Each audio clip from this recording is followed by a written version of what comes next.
മാസപ്പടി കേസിൽ വിജിലൻസ് അന്വേഷണം ആവശ്യപ്പെട്ടുള്ള റിവിഷൻ ഹർജിയിൽ ഹൈക്കോടതി വിധി നാളെ.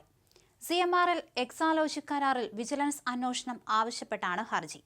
മുഖ്യമന്ത്രി പിണറായി വിജയൻ അടക്കമുള്ളവർക്കെതിരെ അന്വേഷണം ആവശ്യപ്പെട്ടുകൊണ്ടാണ് ഹർജി. ഗിരീഷ് ബാബു, മാത്യു കുഴൽനാടനും നൽകിയ റിവിഷൻ ഹർജിയിലാണ് ഹൈക്കോടതി വിധി പറയാൻ പോകുന്നത്. നിലവിൽ കേസിൽ കേന്ദ്ര അന്വേഷണ ഏജൻസിയായ SFIO അന്വേഷണം നടത്തുന്നുണ്ട്. ഇതിന് തത്തുല്യമായി സംസ്ഥാനത്ത് വിജിലൻസ് അന്വേഷണം വേണമെന്നാണ് ഹർജിയിൽ ആവശ്യപ്പെട്ടിട്ടുള്ളത്. മൂവാറ്റുപുഴ വിജിലൻസ് കോടതിയും ഹൈക്കോടതി സിംഗിൾ ബെഞ്ചും നേരത്തെ ഈ ആവശ്യം തള്ളിയിരുന്നു. മുഖ്യമന്ത്രിയുടെ മകൾ എന്ന സ്ഥാനം ഉപയോഗിച്ചാണ് വീണയുടെ ഉടമസ്ഥതയിലുള്ള എക്സാലോജി കമ്പനി CMRL നിന്ന് പണം ഈടാക്കിയതെന്നായിരുന്നു വാദം. വിജിലൻസ് കോടതി ഉത്തരവിനെതിരായ റിവിഷൻ പെറ്റീഷനിലാണ് ഉത്തരവ്. വാദം കേട്ട ശേഷം ഉത്തരവിനായി മാറ്റിയിരിക്കുകയായിരുന്നു. CMRL മാസപ്പടി കേസിൽ 185 കോടി രൂപയുടെ അഴിമതിയെന്ന് കേന്ദ്ര സർക്കാർ ജനുവരിയിൽ റിപ്പോർട്ട് സമർപ്പിച്ചിരുന്നു. SFIO IT വകുപ്പുകളുടെ അന്വേഷണത്തിലെ കണ്ടെത്തലാണ് ഡൽഹി ഹൈക്കോടതിയിൽ കേന്ദ്രം സമർപ്പിച്ചത്. അഴിമതി രാജ്യത്തിന്റെ സാമ്പത്തിക ഭദ്രതയ്ക്ക് ഭീഷണിയാണെന്നും കേന്ദ്രവും ആദായ നികുതി വകുപ്പും ഡൽഹി ഹൈക്കോടതിയിൽ എഴുതി നൽകിയ വാദങ്ങളിൽ പറയുന്നു.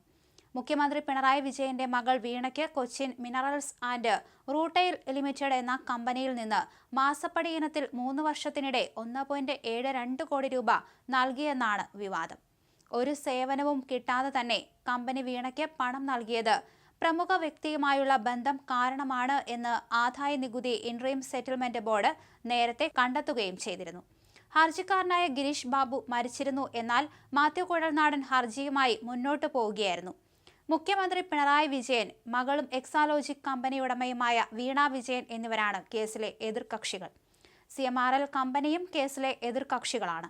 എന്തായാലും നാളെയാണ് ഹൈക്കോടതി ഹർജി പരിഗണിക്കുന്നത്. CMRL എക്സാലോജി കരാറിൽ വിജിലൻസ് അന്വേഷണം ആവശ്യപ്പെട്ടാണ് നാളെ ഹർജി പരിഗണിക്കുന്നത്.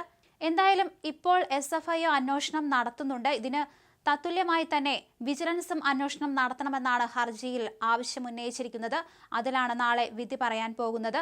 എന്തായാലും ഈ ഒരു ആവശ്യം നേരത്തെ ഹൈക്കോടതി സിംഗിൾ ബെഞ്ച് തള്ളിയതാണ്. അതുകൊണ്ട് തന്നെ നാളെ എന്താണ് സംഭവിക്കുന്നത് എന്ന് കാത്തിരുന്ന് കാണേണ്ടതാണ്. വീണയുടെ ഉടമസ്ഥതയിലുള്ള കമ്പനി CMRL നിന്ന് പണം ഈടാക്കി എന്നതാണ് പ്രധാന വാദം. ഇത് ഉയർത്തിയാണ് വിജിലൻസ് അന്വേഷണം ആവശ്യപ്പെട്ടിരിക്കുന്നത്. വാദം കേട്ട ശേഷം ഉത്തരവിനായി മാറ്റിയിരിക്കുകയായിരുന്നു ഹർജി.